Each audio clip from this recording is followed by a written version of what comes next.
fantastic to have you with us, and I've got to say I'm feeling pretty good about this week. As luck would have it, I was on Dunedin. Right. Oh, well done. You're back to Winnemate. Congratulations. No. I said I was on it. Literally, yeah. I had to ride him down to Melbourne because there weren't any bloody Qantas flights, were there? Oh, yes. What a week it was for Qantas CEO Alan Joyce. Let's have a look at him. It's the face that stopped a nation. And as you can see from this photo, he's now the only person in the world who's still happy to fly Qantas. Yeah. Look, let's just walk you through the crisis step by step. As far as I can make out, Alan Joyce is blaming the whole dispute on the tree unions. Tree unions? Oh, yeah, the tree unions. He's furious with the tree unions. By leaders of tree unions. See? Oh, the logging industry, I knew it. Look, at least Alan Joyce, though, to be fair, was honest when he explained who the Qantas staff were locked out by. Or 1/3 of the Qantas workforce. Oh, you're not just one turd, Alan. You're the top turd. Not since Rafe Fiennes has someone screwed Qantas workers so spectacularly. But he needed to act because, according to Alan Joyce, Qantas is losing money. I mean, this year alone, its profit, it only went up to $500 million, the poor thing. So Qantas management is now understandably keen to cut costs by moving jobs offshore into Asia. And I've got to say, I can see the logic of that. I mean, surely Qantas could at least find a cheaper CEO somewhere in Asia. Yeah, exactly. Chance of that. Now, the unions, on the other hand, they say safety could be compromised by moving jobs offshore. And look, they've got a good point. I mean, the last time Qantas hired a foreign pilot, the results were terrible. This is your captain speaking. Well, maybe not today. Still getting over that. But it's the Qantas Children's Choir I feel most sorry for. They all face job lockouts too, which is a devastating result for them, and an even worse result when you see who their replacement is. I take it you'd like me to sing. No! Now, look, this decision by Alan Joyce on Saturday night to ground the entire fleet was seen by most as a pretty extreme measure, but according to Channel 9's Simon Boda, it wasn't as extreme as it could have been. Now, planes that are currently in the air will complete their sectors. That's right, he could have shot them down. Yeah. Small mercies. The grounding decision left Qantas passengers stranded, and as Nick Marshall-McCormack from Channel 7 said... Most passengers are extremely furious. Oh, yeah, they were furious. Here is just a sample of the extreme fury that he filmed. We're annoyed. So I'm going to be stuck in Brisbane for my birthday, which is cool. Well, personally, I think I wish I bought with Qantas because I don't really want to go home. Oh, feel the fury. Of course, while many were left angry, Greens campaigners like Al Gore actually praised Alan Joyce for doing more than any other airline CEO to reduce carbon emissions. Yeah. Well, since the grounding, I've found it incredibly hard to stay carbon neutral. Like, I was supposed to fly to Perth, but because the flight was cancelled, I've now got so many carbon credits that I had to run down 5 whole trees with my four-wheel drive just to stay carbon neutral. Look, you had it easy. I mean, I was literally on the tarmac about to take off when word came through of the groundings. Problem was, I'd already taken my sleeping pills, as I do. So when I had to head back into the terminal, I mean, I was completely zonked out of it. I didn't know where I was. It was a total embarrassment. Look, as the chaos worsened, Julia Gillard, of course, sent the dispute for an emergency hearing to Fair Work Australia, although Qantas were actually pushing to have it heard at Fair Work Vietnam. Yes. And the ABC's Heather Hewitt seemed to think the hearing was going to take place at Fair Work Siberia. Look at that. It was a huge media story, though, and, you know, good on the ABC for having reporters on the spot absolutely everywhere. Reporter Kylie Simmons is outside Fair Work Australia. Kylie, bring us up to date. Well, after 5 hours, there's still no decision yet. Now, you notice Kylie doesn't seem to have a lot of information there, and I think that might be because she was standing outside Fair Work Australia in Sydney while the hearing was taking place in Melbourne. Oh, to be fair, she couldn't get a flight there. Oh, yeah, fair enough. And I'd taken the horse down. Now, the Qantas saga caused no shortage of headaches for the Gillard government. And then on top of that, they're also copping heat in the Parliament over this burning question of coal seam gas mining, or fracking as it's sometimes known, which is looming as another tricky one for the government. Yeah, well, broadcaster Alan Jones has been incredibly vocal about this, and it's one of the rare issues that he and I agree on. So I thought that maybe if I used his rants, Alan and I could finally work together. There's a new battle going on in the bush over extracting coal seam gas from under our farms. Take it away, Alan. Fracking involves injecting a mixture of water, sand and chemicals at high pressure underground in order to fracture the rock and release the coal seam gas. Farmers are worried that these chemicals in the salt could affect their land. Prime agricultural land that you could eat. Seriously, you can eat it? I've been there. You could eat the dirt. He's not up to it. Poor coot. And many worry that these chemicals could get into our water aquifers. Alan? The chemicals that they use include hydrochloric and acetic acid and naphthalene, an ingredients once used in napalm. But at least the politicians who allowed many of these gas wells are thoroughly across the issue. Do you know what chemicals are used? Not totally, no. Shouldn't you? Unbelievable. At ground level, the wells look like this. Boy, oh boy. From the air, you can see they're scarring our landscape. God, strike me pink. And from space, the picture gets even worse. Cock and balls. Farmers are understandably worried. There are stories of methane getting into the water. Bad income. And in New South Wales and Queensland, they can't even stop the miners coming onto their land to drill for coal seam gas. And the federal government's not doing anything to help. These are morons in Canberra. Tony Abbott's the only hope we've got, isn't he? Tony Abbott took a principled stance on this issue while speaking to my friend. If you don't want something to happen on your land, you ought to have a right to say no. And then made a principled backflip the very next day. Did you go too far yesterday? Are you backing away from it though? Magnificent. Ironically, the only party that support Jones's position... You've got to lock the gate. The farmers should be able to lock the gate are the Greens. You've got to lock the gate, Jim. Oh, sorry. It's Craig, by the way. Only the Greens have proposed legislation which would require written permission of landholders before companies could explore for or extract coal seam gas. And you can imagine how happy Jones was when the Greens announced that. The hypocrisy of the critics takes another step backward today with the Greens. The Greens? No, they support your position. Abbott is the only politician who's had the guts to indicate that something has to give. No, Abbott changed his mind. It's the Greens that support your position. You could eat the dirt. You could eat the fucking dirt, couldn't you, for once? Jeez, I mean, let's just... You're very hard to work with, OK? Let's just tell them about the effects of coal seam gas, OK? Come on. To drain the underground aquifers, to pollute the Murray-Darling River system, to bulldoze ancient Aboriginal sites, to emit millions of tonnes of CO2 into the atmosphere. You just admitted that CO2 is bad for the atmosphere. You've never done that before, have you, Alan? Jesus, we got to start again. Shit. Idiot.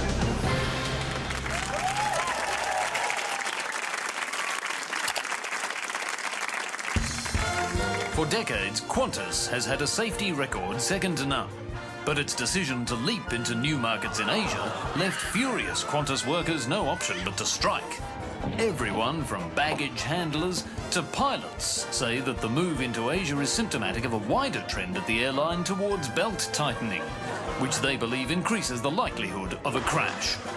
Some say the flying kangaroo's fight with the union is reminiscent of how Peter Reith intimidated workers on the waterfront. They say Qantas boss Alan Joyce is nothing but a top-end-of-town fat cat, especially since he accepted a pay rise while trying to exterminate onshore jobs. Labour strongman Graham Richardson says Joyce's decision to ground the entire fleet not only left thousands of passengers stranded, but also sent Qantas's credibility into free fall. He says that unless the airline promises to keep their planes in the air, then there's every chance the patience of passengers will completely run out.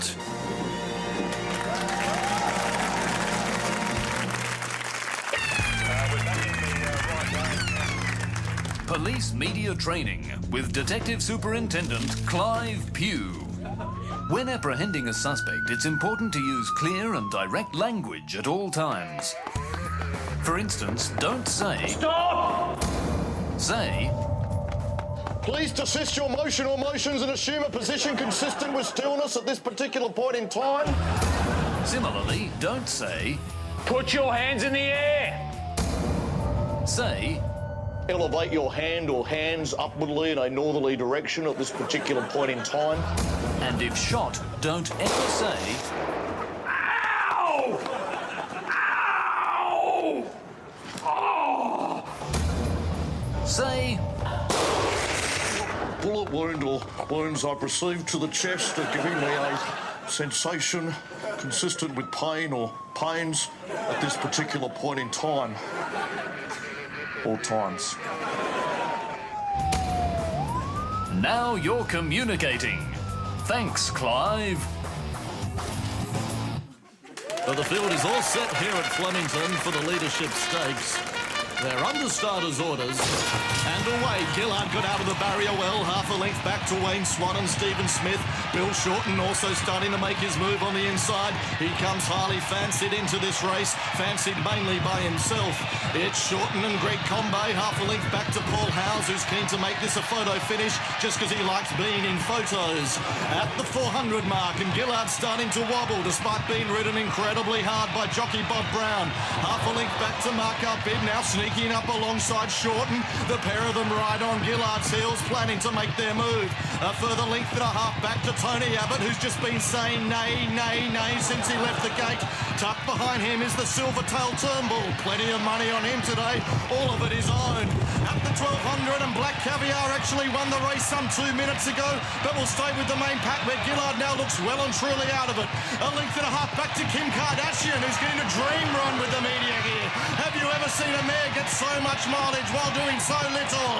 Into the final straight. Oh, look at this from the back of the pack. Kevin Rudd's now beginning to make a move.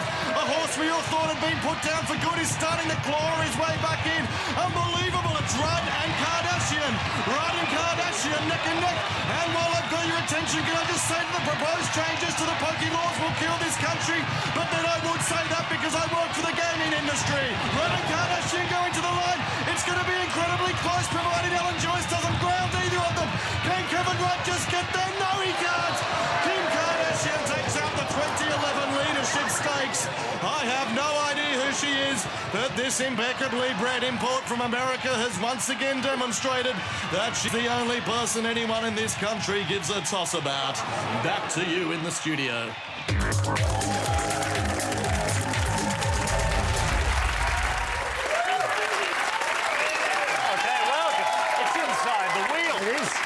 Look, given that an interest rate cut was announced yesterday, we thought that today we'd talk about finance reporting. Yeah, baby, it's party time! Yeah, sorry. We're just trying to add some excitement to a fairly dry topic. We shouldn't use tacky gimmicks like that, I know. So let's see what real professionals do. Yeah, baby! It's party time. Did that get a... Yeah, it worked. It's party time. Look at this. Wall Street. Look, you can understand why Koshy was trying a bit too hard. I mean, finance reports, you know, they're not exactly televisual, are they? I mean, how do you show pictures of an interest rate? Actually, I thought Channel 9 did a really good job of it, to be honest. Well, they did. They did. I mean, in one single report, they found countless ways to visualise interest rates. And I hope they don't mind if we play this at double speed, because this is a masterclass. Look, they showed the Reserve Bank. They also showed the Reserve Bank. Then they showed the Reserve Bank. Now, after that, a shot of the Reserve Bank. And then, for contrast, they used a shot of a completely different building. Oh, sorry, it's the Reserve Bank. And then, in a fit of imagination, they then showed the Reserve Bank. Then, not to run out of inspiration, they then showed the Reserve Bank. Then, a lovely shot of these flowers behind which is the Reserve Bank. And then we've got this panoramic vista of the Reserve Bank. And then a surprise twist at the end. Oh, it's the Reserve Bank. OK, so these finance reports aren't terribly interesting. Just ask the financial journalists themselves, because only last week we heard about the release of some very important inflation figures.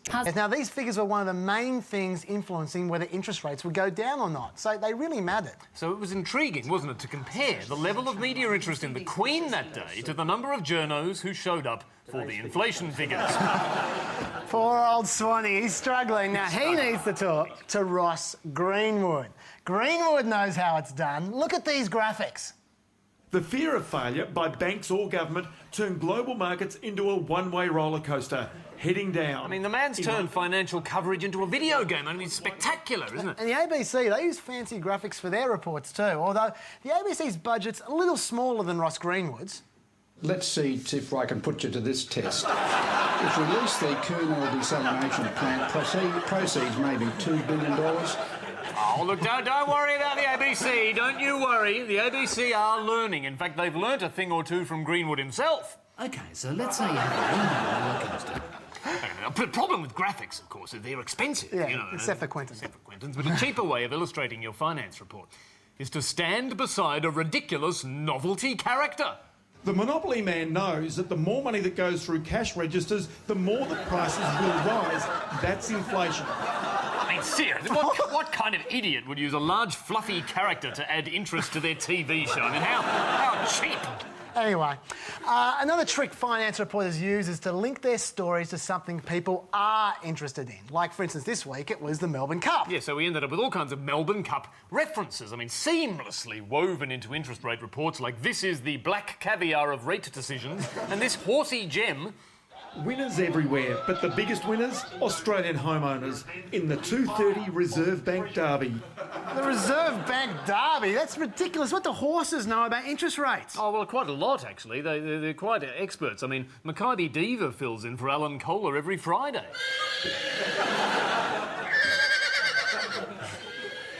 But, I mean, the roll gold of finance reporting is this basic rule. Whatever happens, it's always bad news. Yeah. So when the dollar goes up, that's bad, bad, bad.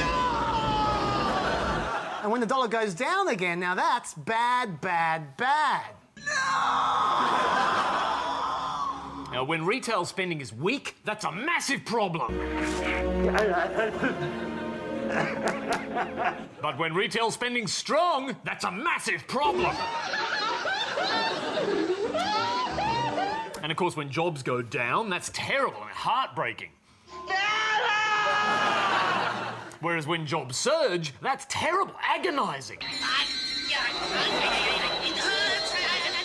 But that's only for most finance stories, Hansard. Interest rates, I think, are a little bit different because Australia is totally fixated on interest rates. In fact, one study found that at rate announcement time, Australia has 3 times as many interest rate-related articles as the UK and 4 times as many as America. Well, that's not a very good-looking graph, that one. Maybe Quentin has a better one. Sure, guys, I've got your graph here. Yeah, he's very good. But look, the fact we are obsessed with interest rates, and I mean, surely, though, we all agree that yesterday's cut is great news, isn't it? I mean, there's more money in our pockets. You are so wrong. Am I? You was very wrong. Look, 9MSN still managed to whinge. RBA cuts interest rates, but no clear hints of more. You say, we get a rate cut, but they still make it sound bad because we're not getting another one.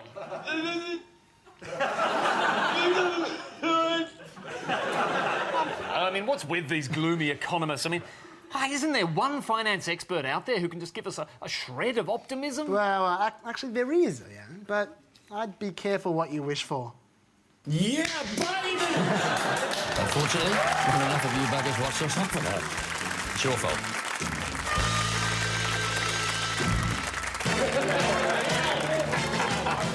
You can get it hosting. Look at you on the little monitor there. Stop it, it's fine. You can get it boasting. She's also got the best ass I've ever seen. You can get it launching a book. I know 3 things about Richard Wilkins. Great bloke, big hair, massive... A hard-earned thirst needs a big, cold beer. And the best beer drinkers Vic. Carl Stefanovic. You can get it with laughter. You can get it the morning after. I applaud you and I salute you and I praise you. You can get it taking a bath. I'm going to the bar. Thank you. Matter of fact, He's probably pissed now. Carl Stefanovic, made from beer.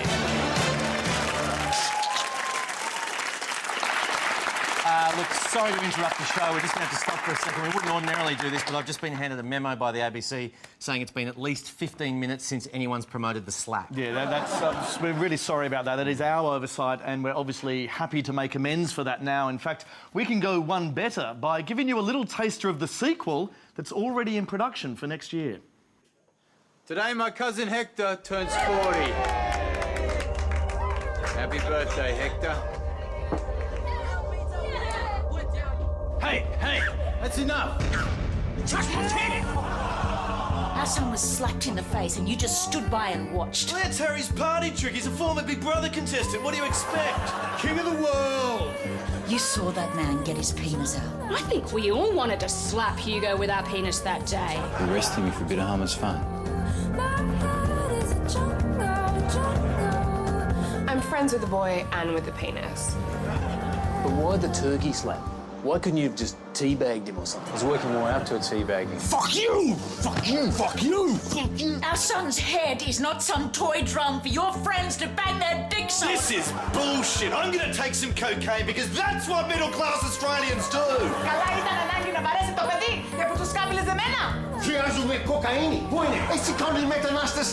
Fuck you! Fuck you! Fuck you! I need some cocaine. Fuck you! Fuck you! Fuck you! Fuck you! Why are they still using subtitles? Because it makes us think more bleak. I need to breastfeed our child. He's 4 years old, Rosie. He should be doing cocaine like any normal 4-year-old. The turkey slap. Isn't that special? Oh, what? So it's okay to shove a breast near his head but not a penis? You are fucked in the head! Coming soon to ABC One.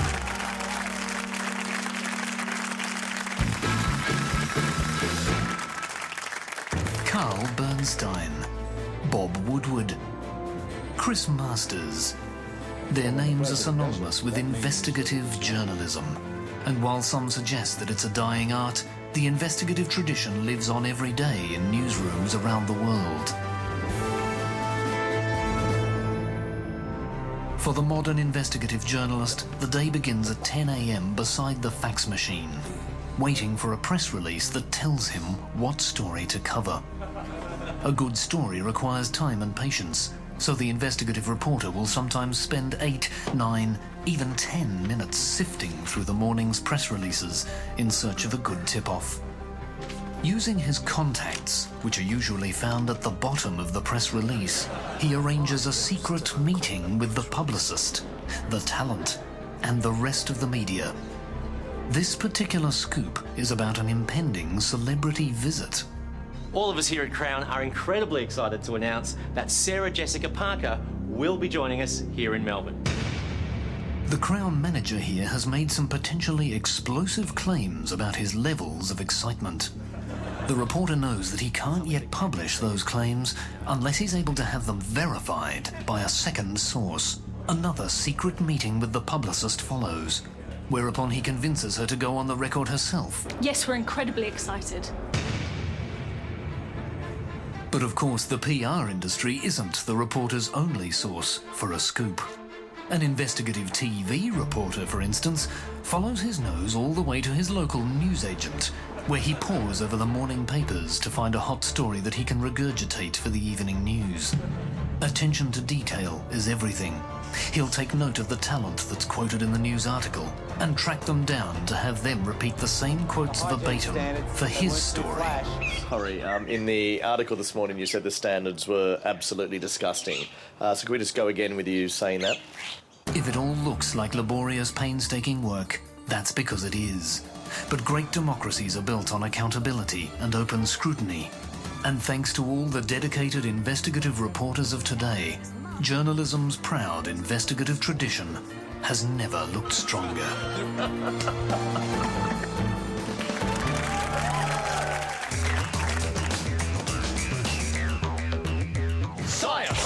The great scientists of our age are all found in the media. Innovators such as... The Fat Whisperer, a woman who uses the power of persuasion to talk fat out of the body. Mary, how does it work?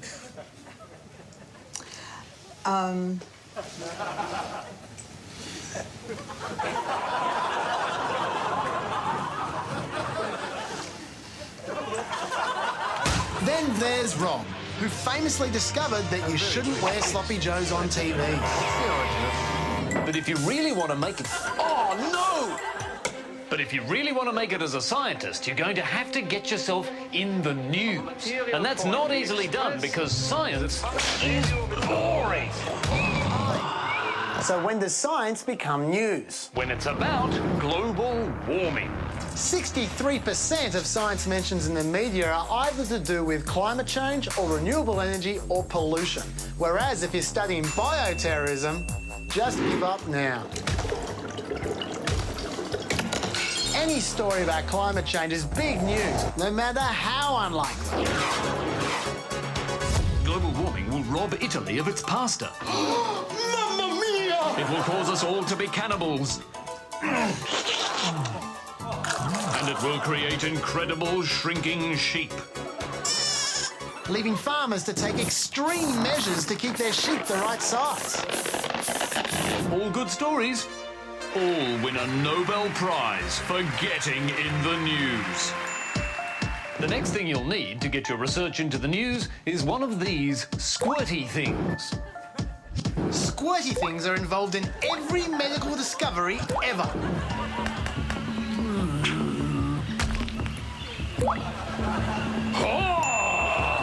But the best way... But the best way to get in the news is to discover a cure for cancer. The media love cancer breakthroughs, and the great thing is, there is no limit to how dubious your claim can be. Eat cauliflower. Eat strawberry. Eat super tomatoes with olive oil. Drink milk. Catch a cold. Become an asthmatic. Filth is good. Frog skins are good. Sunscreen is good. Oh no, sunscreen is bad. Aspirin, that's good. Oh no, aspirin is bad. Drink wine. Oh, don't drink wine. Drink coffee. No, don't drink coffee. Go on the pill. No, go off the pill. Start breastfeeding. Don't be bald. Have longer index fingers. Be an Ecuadorian dwarf. Oh, I don't know what that means. Tanning beds are good. Oh no, tanning beds are bad. Don't take a trip to the toilet at night time. Take ecstasy. Be a boss. You're fired. Don't be a barber. Don't be tall. Manure is good. And above all, never, ever use Facebook. I've never felt healthier.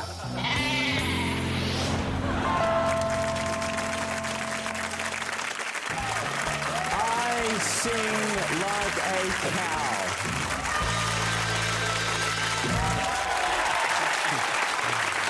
Before we go tonight, there's been a lot of talk lately about the death of newspapers as traditional newsprint gets replaced by online news sites and apps for smartphones and tablets. Yeah, a lot of people romanticise the old days of print, but personally I reckon there is nothing a newspaper can do that an iPad can't do just as well. Like I was at the fish shop the other day and they wrapped my fish and chips up in a couple of tablets and Bob's your uncle, easy as you like. That's good. Absolutely. And, I mean, I noticed also in the city all the homeless folks are now keeping warm using iPads instead of newspapers. Yeah, and at the end of the day, I mean, it's just a much more efficient method of delivery. And the morning paper boys have made the switch brilliantly as well. More or less, yeah. Yeah.